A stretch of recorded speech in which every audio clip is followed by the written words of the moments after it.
Ya, oke guys. Assalamualaikum. Balik lagi ya guys dengan Jaki. Hari ini tanggal 4 September pukul 19 lewat 15 menit. Gue mau bahas Astra Auto Parts guys.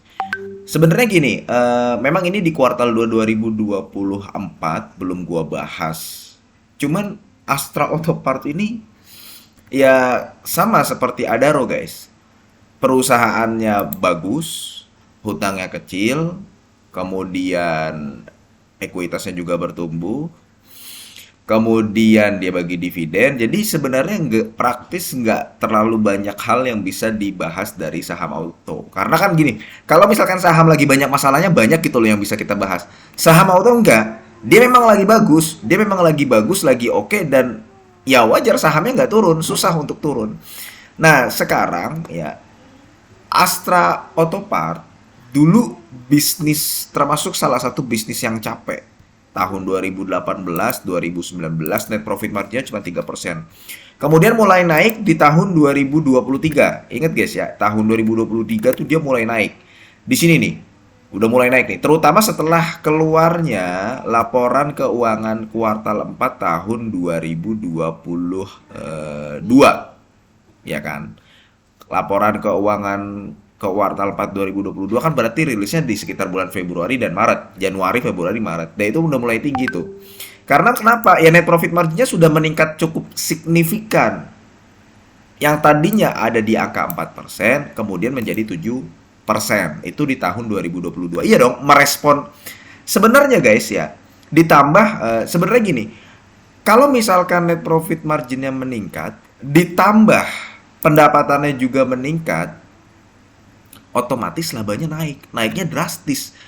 Dari tahun 2000 ini guys nih, dari tahun 2021 yang sebesar 600 miliar, tok lebih dari 100% naiknya kan?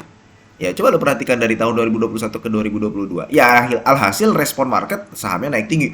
Bahkan di bawah nih sampai ke sini. Nah, lu yang masuk di sini memang udah terlalu mahal. Udah terlalu mahal. Kemudian sekarang turun. Ketika dia menginjak angka 1800-an ya, angka 1800-an, potensi dividen yield yang ditawarkan itu adalah di angka 10%, tepat 10%. Coba lu cek, dia berpotensi mendapatkan EPS 420, ya kan? EPS nih, potensi EPS 420. Potensi EPS nih guys ya.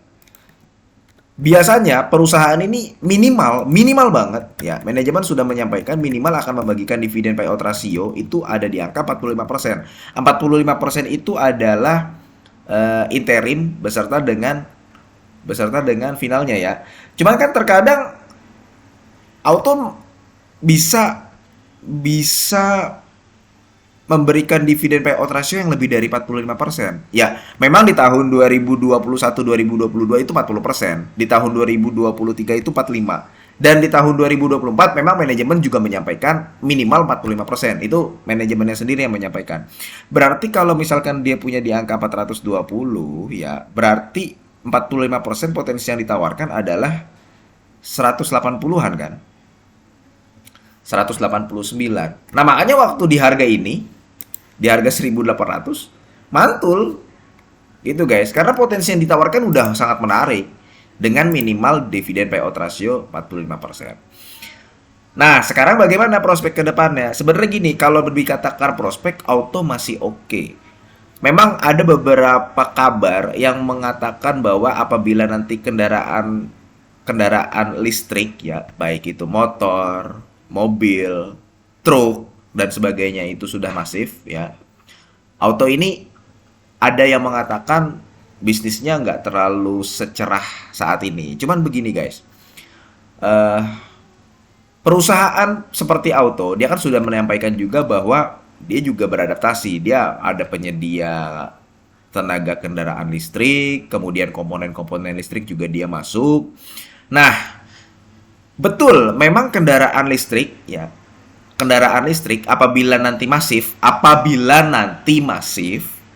komponen-komponen yang dibutuhkan menjadi lebih sedikit daripada kendaraan non listrik ya.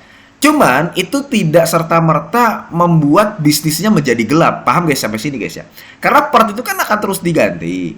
akan terus diganti dan berkelanjutan. Nah, ketika nanti kendaraan listrik masif, sekali lagi ini gue katakan, ketika ya guys, belum tentu nanti respon di pasar Indonesia itu benar-benar masif. Ketika kendaraan listrik masif, betul memang permintaan komponen-komponen ada potensi berkurang. Cuman tidak serta-merta membuat bisnisnya jadi bangkrut kemudian gelap gitu. Kayak misalkan industri tekstil nih kemudian diserang dari barang-barang impor, itu benar-benar pukulan telak. Tapi kalau kalau komponen enggak begitu. Komponen-komponen tetap dibutuhkan karena akan selalu diganti. Dia ada jangka waktu kayak misalkan nih contoh kecil aja, busi itu kalau misalkan udah 10.000 kilometeran, 12.000 kilometeran harus diganti. Nanti memang nggak ada tuh di pembakaran di komponen-komponen listrik, tapi kan selain busi masih banyak guys, kayak gitu guys. Jadi itu cuma contoh kecil aja ya, artinya gini, misalkan nanti masif tidak serta-merta membuat bisnisnya gelap. Artinya ya auto tetap masih oke ke depannya. Cuman memang kalau misalkan di harga sekarang memang nggak murah-murah banget. Betul PBV-nya masih di bawah 1. Cuman lihat dari beberapa waktu ke belakang dan lihat dari potensi yang bisa diberikan. Sekarang potensinya dividen yield-nya adalah 8%. Kalau dilihat dari auto ini dengan ada potensi penurunan permintaan komponen apabila kendaraan listrik itu banyak digunakan, maka bisalah kita coba menawar di harga 1.800. Kalau dia turun lagi ke harga 1.800, harusnya memang waktu di sini ini dibeli itu guys. Kayak gitu. Itu best buy-nya. Best buy-nya kalau melihat dari kinerja di kuartal 1 dan kuartal 2. Nanti kuartal 3 bagaimana ya, kita lihat lagi. Karena gini guys, bagaimanapun juga kita nggak bisa menutup mata terhadap perkembangan mobil dan kendaraan listrik. Itu pun gue juga selalu update, selalu mencoba untuk update apa yang disampaikan oleh IC, ya IC dan Gaikindo. Kita juga nggak bisa menutup mata karena zaman tuh bisa aja berubah. Tapi terlepas dari itu semua, auto ini masih oke untuk dikoleksi. Karena nggak bisa serta-merta nanti bisnisnya menjadi gelap hanya karena ada perubahan yang tadinya kendaraan listrik, yang kendaraan non listrik menjadi kendaraan listrik. Seperti itu guys. Oke, mudah-mudahan video ini bermanfaat dan semoga lu sehat selalu sehingga kita bisa bertemu kembali di video-video selanjutnya. Ini bukan ajakan jual beli. Gua akhiri, wassalamualaikum warahmatullahi wabarakatuh.